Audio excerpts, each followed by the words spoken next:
Hi, everybody. David Allen here with Mr. Dave Edwards again. He's my, I don't know, what should I call you, Dave? You're sort of my poke at me kind of guy. A gadfly, is that a word that one should use? I don't know. People have called me worse, so pest. Well, it's great. Again, so being for so many years in love with NPR and anybody could be associated with NPR, I just give the benefit of the doubt, and great. And so, especially from an interview standpoint and a conversation standpoint. So, yay, back again. And we've gotten some pretty good reviews, and from my understanding from John Forrester, that they kind of like us hanging out together and chatting about whatever shows up, Yeah. in GTD-esque and otherwise. So, okay, here we are. You want any opening comments from yourself? Oh, No, by the way, I I'll finish mine. I'm in Amsterdam. I'm fine. It's a cool spring day here, and I'm good. Yay! we're glad to hear that you're good. We're glad that spring has arrived in various parts of the states. Like I was telling you before, we've had spring and summer all in one week here in Wisconsin. So, we never know what's going to happen here. But I really appreciate you taking the time to talk with me. And I guess, if you think to, what is our relationship? What are we trying to do here? I mean, you of course you're the guru of GTD, and I'm a mere user. Now I've been following the tenets of GTD for well over a decade, but I'm far from an expert. And I always find that my use of GTD evolves, and I keep thinking of new things, and I try new things. And I like to use these conversations as, kind of a grounding point with some of the things that pop into my head. And I've been grateful that some of our viewers have even sent me emails with questions, or posted on Connect questions, which I've tried to incorporate in some of our videos. So I thought the place we would start today is email. I mean, You're still getting email. You're still getting emails. Oh, wow. Okay. Yeah, I haven't turned it off.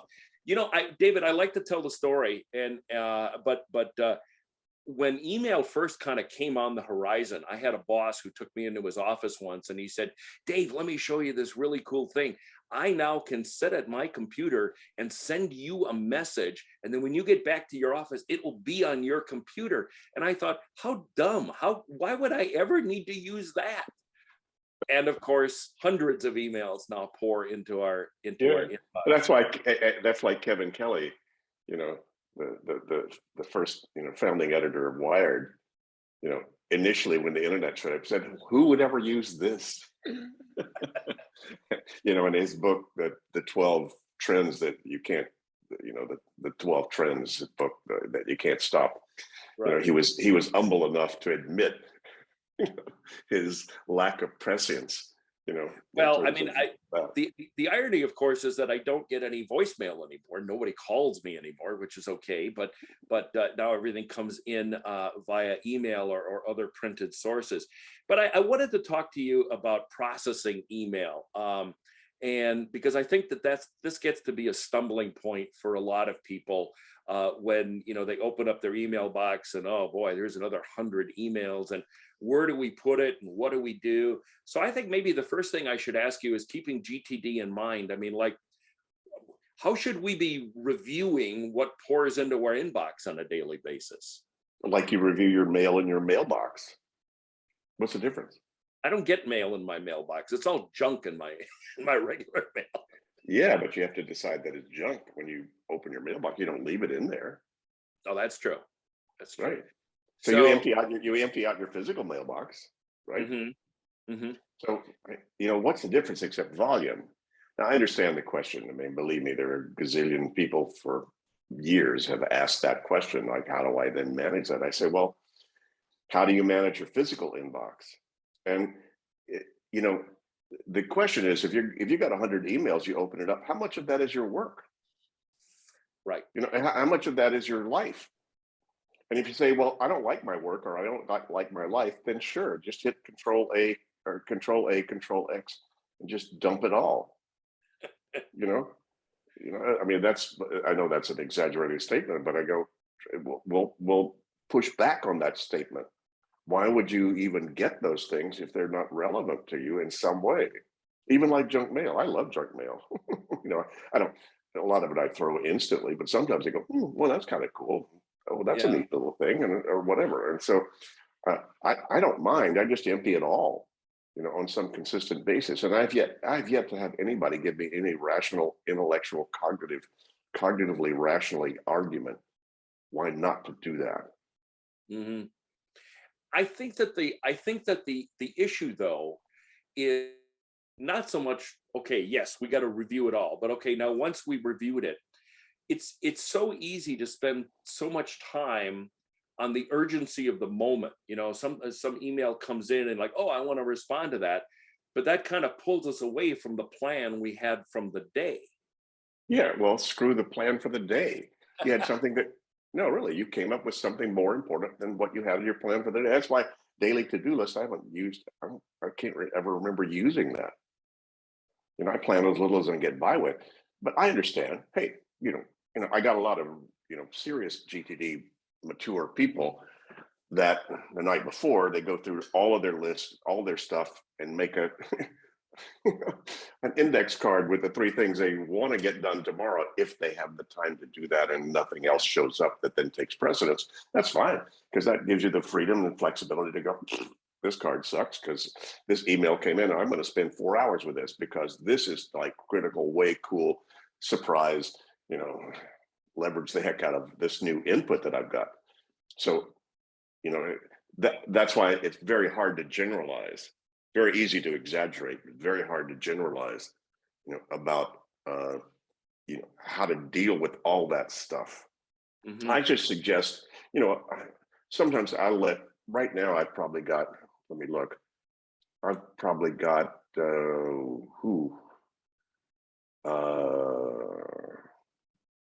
I have, probably 30, 35 emails that I may not be able to clean up, uh, you know, uh, before the end of the day, but that's okay. It's barely a screenful, and that's okay. And that's like taking notes. As I take notes, uh, here's a little note that I took that I want to handle today, but I'm not doing it right now. But there, I think we get inputs that we don't want to do in the instant. And so training yourself and learning that you've got a system enough that you're not going to lose any of those 100 emails or anything that might be relevant to you. Fine to do emergency scans. I do it too. Hmm. And I oftentimes when I'm doing an emergency scan, it's not, I do the emergency scan and then go, okay, let me dump that one. That was easy. Or let me handle that one. That's a 2-minute thing. Or let me go have a little bit of fun with that one, Yeah. and spend a little time with it.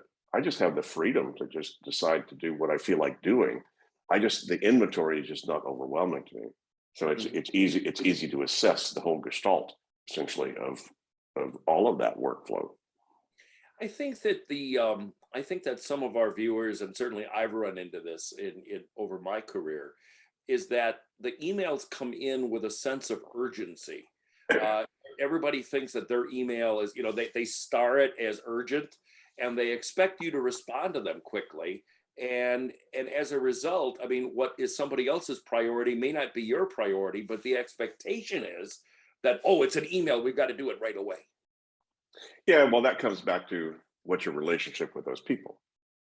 If those people are on some sort of a team meaning a group of people that have agreed to work together towards something, do you have protocols about that? Ed Lamont and I are writing the book right now of getting teams done. And that's one of the key issues out there is the fact that there are very unclear principles that have been decided about people who are working together. How often are you expecting people to respond to you, relative to the nature of your team and the nature of the purpose of your team? And you may decide, hey, you know, we expect you to come back within 24 to 48 hours with at least I got your email, I will respond as soon as I have some time.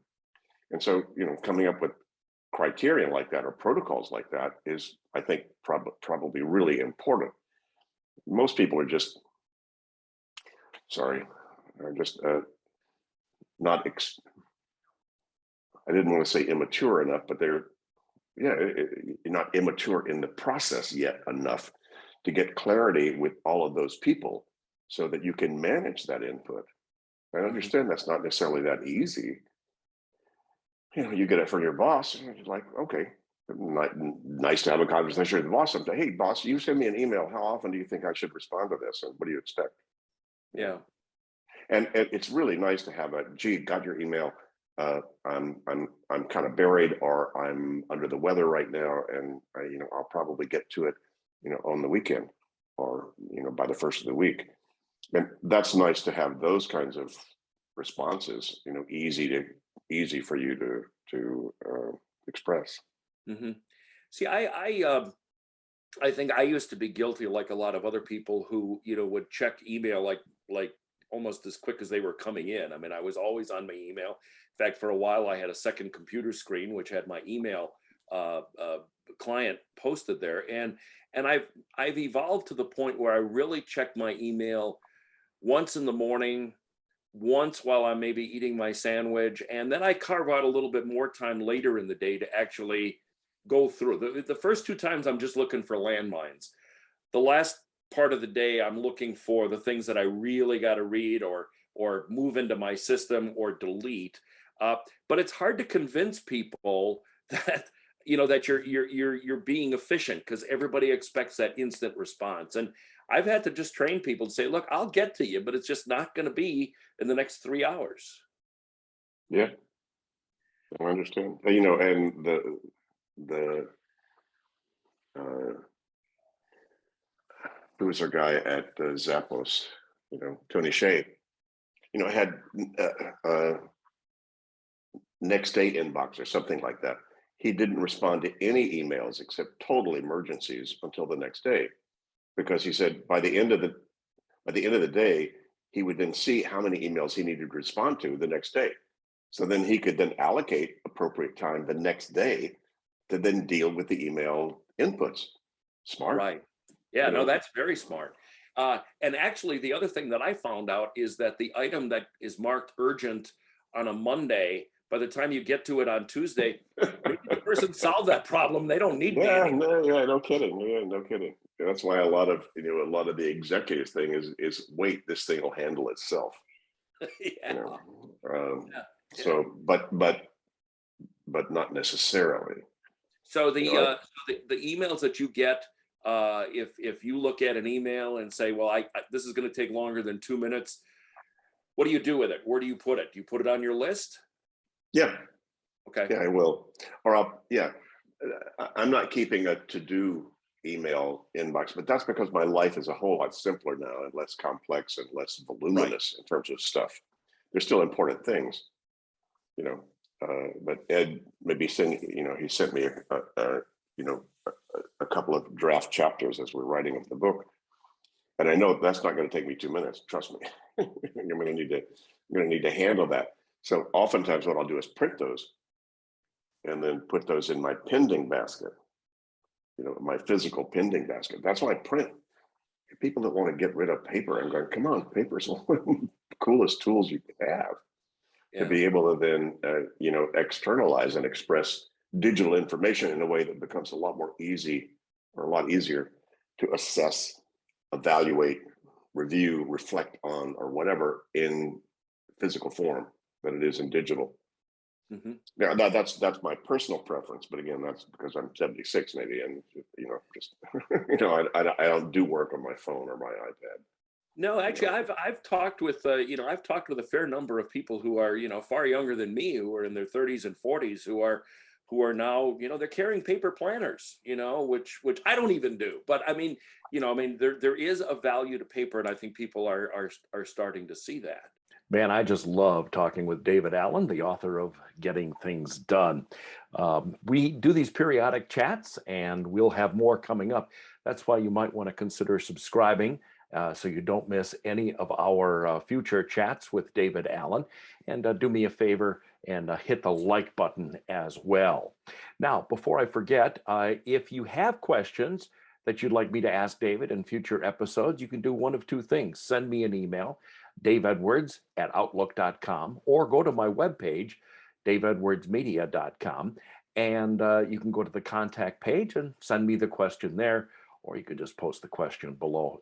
Either way, send me your questions and I'll be happy to forward them to David in a future episode. Oh, and speaking about my webpage, if I can just plug it, I have a weekly newsletter on productivity, leadership, and management issues. I'd love to sign you up for that as well. daveedwardsmedia.com. Click on contact. We'll get you all signed up. So more with David Allen coming up in the days and weeks ahead. I hope you'll stay tuned.